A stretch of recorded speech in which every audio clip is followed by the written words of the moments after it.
This is the culture. We are recording. Start whenever you are ready. Awesome. What's up, guys? Welcome back to the Cinema Wave podcast. Today, we're going to be talking about Talk to Me. I am on the chair today. It is Zach Miller, and I'm with Liz Seiko here also. Yes, hello.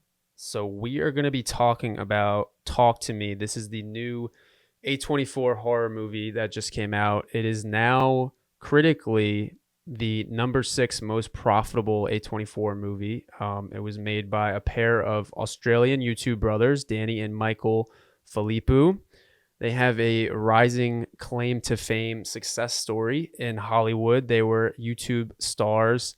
They formed the YouTube channel Raka Raka back in 2013, and they made their way into Sundance, onto the Hollywood market scheme, and also they are going to be they're doing well for themselves. That's how I can say that.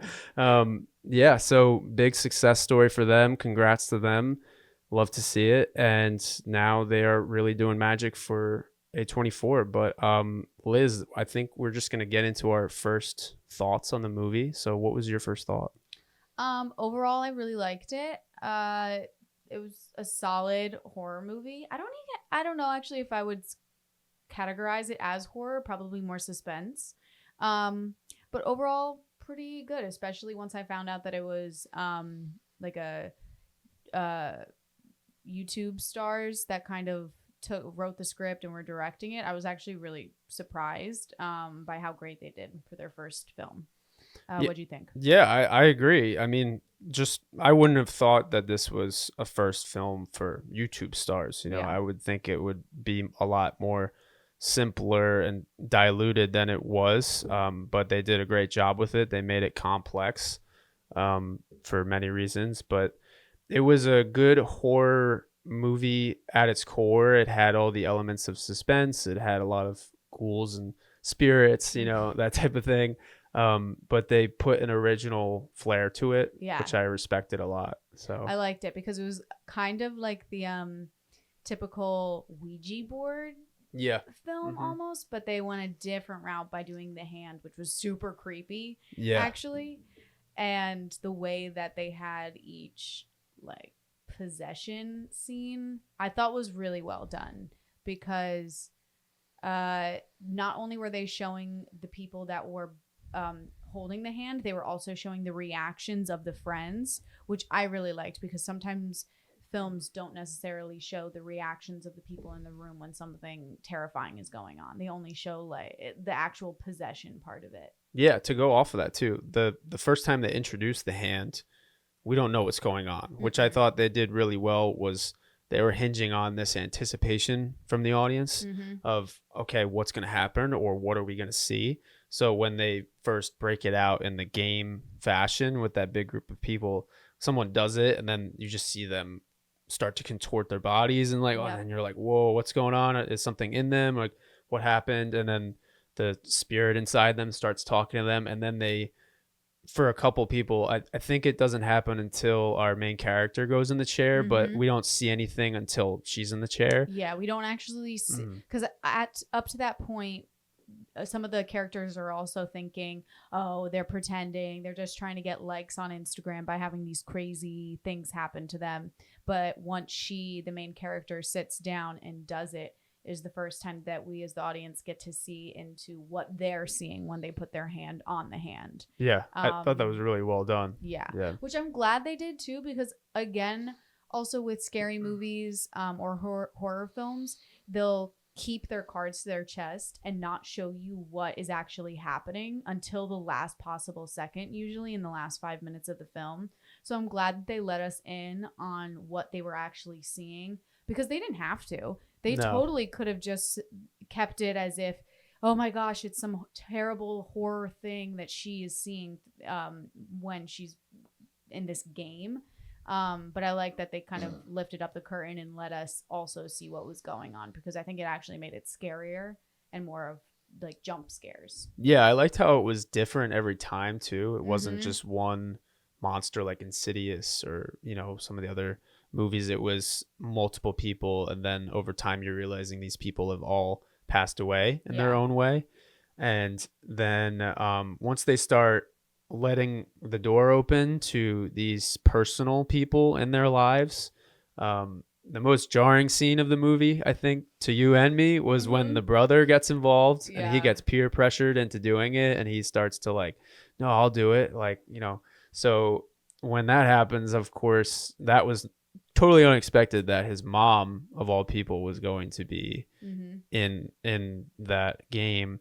So when he started to have that sequence where he was, literally getting violent with himself, Yeah. that was Well, so jarring. that's something that I really, you know what I liked about this film too is they did small little things just to keep the tension in the film. So, for example, when the main character sits down for the first time to do the hands, they are tying her to the chair with belts, and she's like, Why are you doing this?" And they're like, "It's a safety precaution." And you're in your head, you're like, "Oh, what crazy could happen?" And then because of that scene is when you're like, okay, now I understand why they were tying people down, because like not only it's not just harming other people, but like the self-harm that they can do.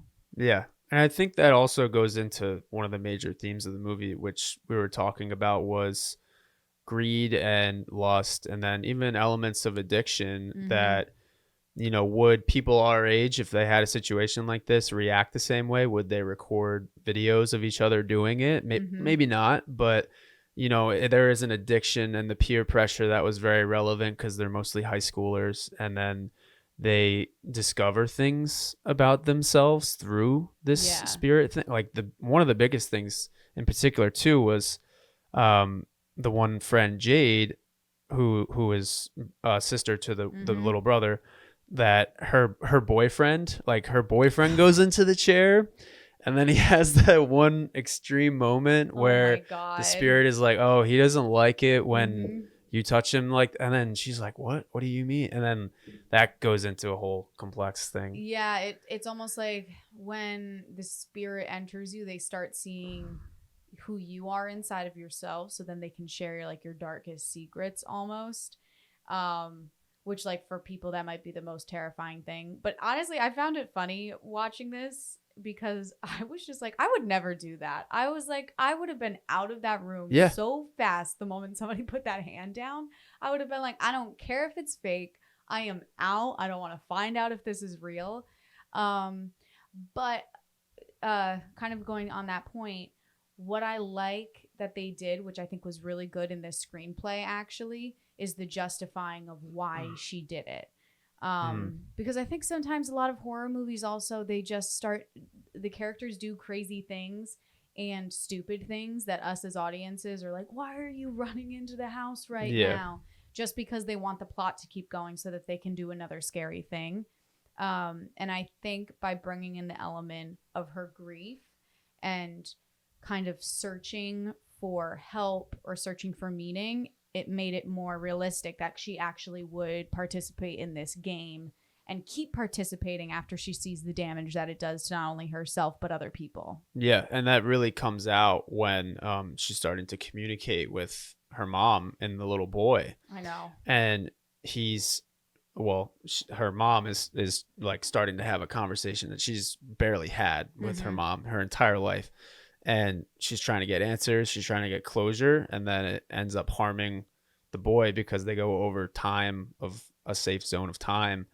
So, yeah, I think grief is one of the biggest cornerstones of the movie with that. And then, like we were saying, to everything else, there's just a lot of subtextual themes that I thought was very smart and developed for a first movie.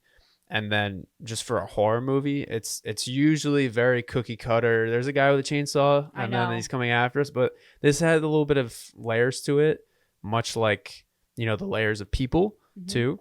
So that was cool. And then there were some other really interesting sequences, like the hell sequence towards the end. That was pretty. I also didn't expect it. No. So that's what I really liked because I also didn't expect the little girl to be like, I let you in, rather than the main character say like, I let you in. It flipped, and I didn't expect that. And then what they showed, I was just like, oh my God, I can't handle this. I don't know what's happening. That was a crazy sequence. Actually, I want to go back to when you were talking about the mom really quickly. Yeah. The mom like spirit. Do you think it was actually the mom though, or that it was a spirit pretending to be the mom to get on her good side, to get her to do horrible things? I think it was spirit pretending. Yeah, right? Yeah, because I think that was the only way to tempt people to do something so heinous and violent. But yeah, so I think it was a lot of manipulation. I think it was the same thing with all the people who did commit violent acts.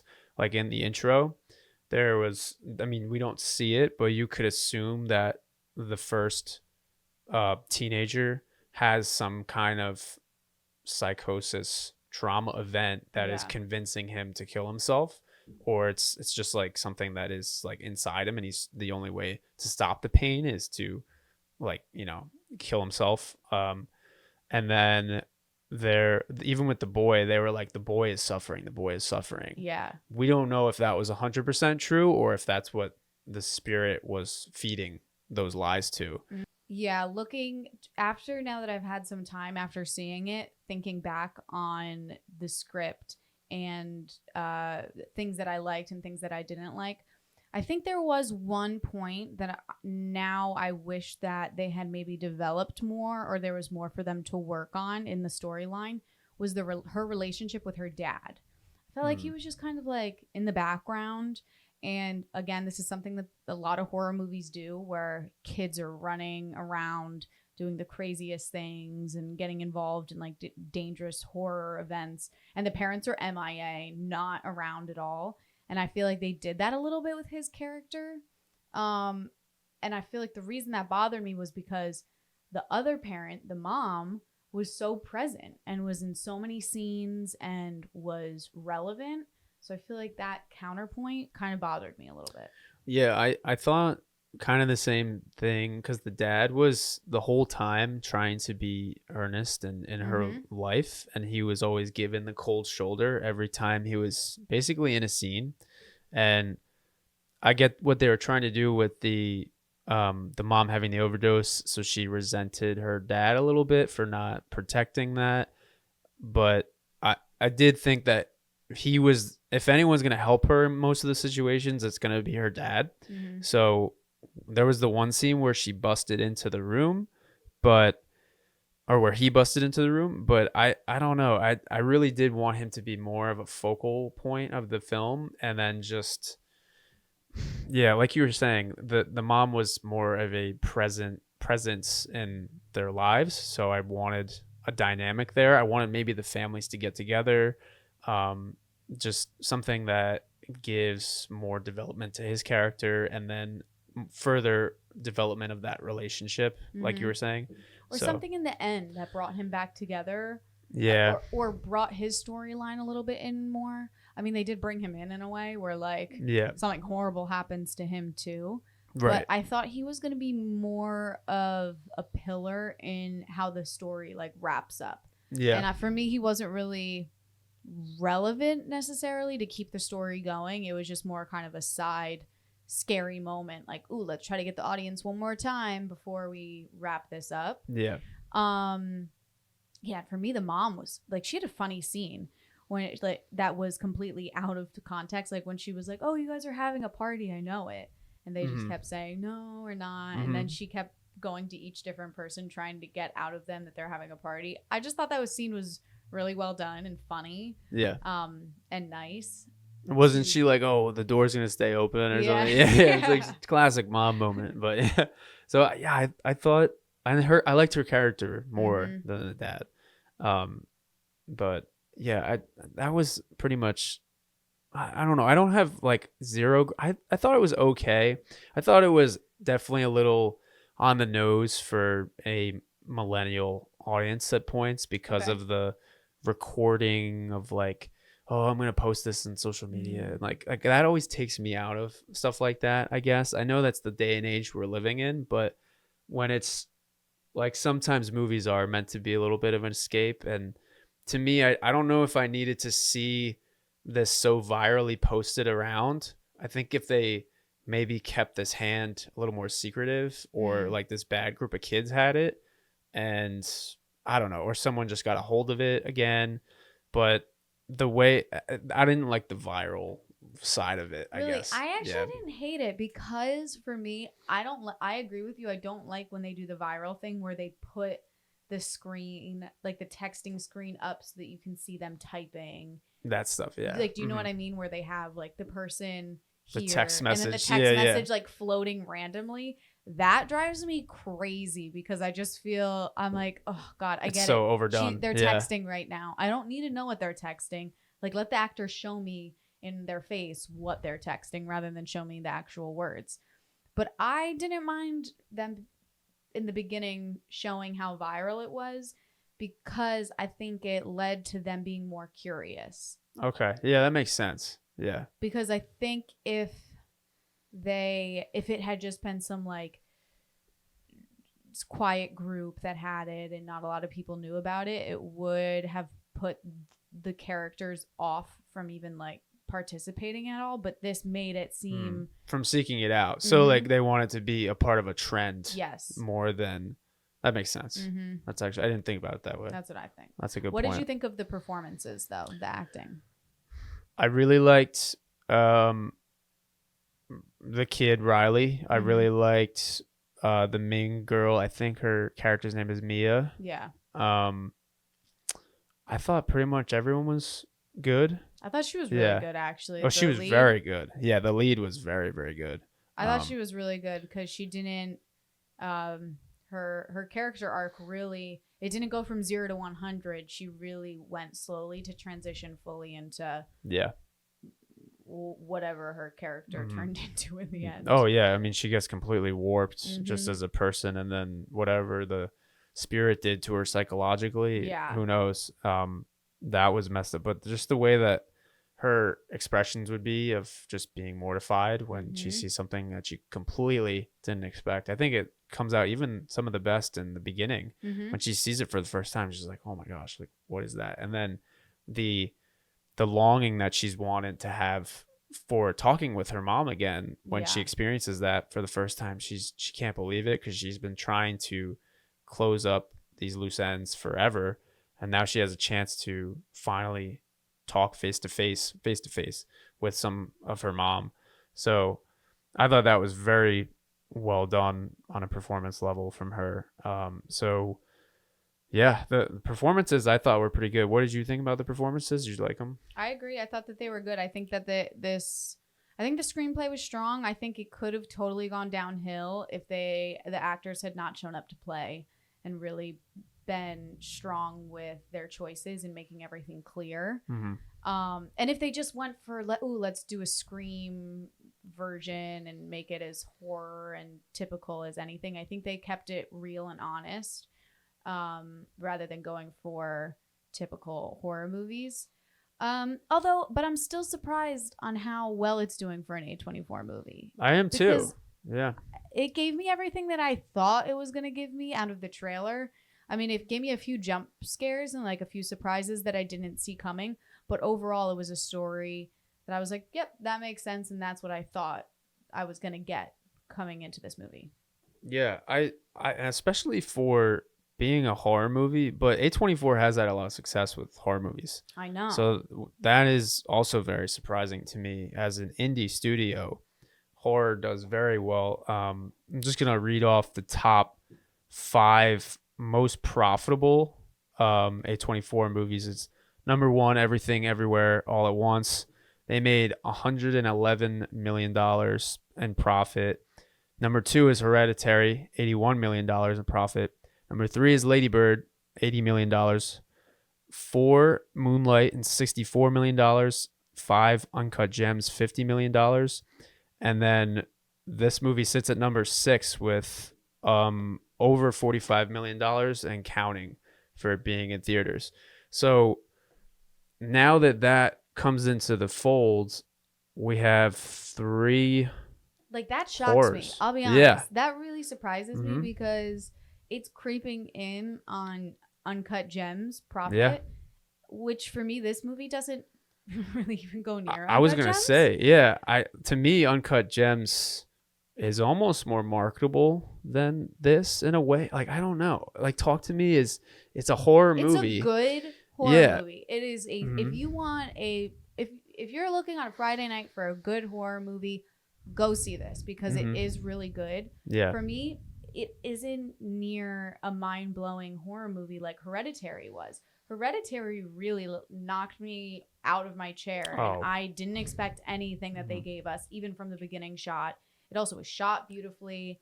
I thought it gave every character equal time too, where each storyline was thought out for a reason. Mm. Well, this one, it was a good jumping off point, but again, Yep. nothing that I hadn't felt like I'd seen before through other Ouija horror Yeah. movies. If you titled this Ouija, I wouldn't have known. I know, think that's right? I think that's one of your points. Like to your point, it's a very like straight shooting horror movie with sprinkles of originality to Mhm. it, which is, I mean, if that's what they were going for, they did it really well.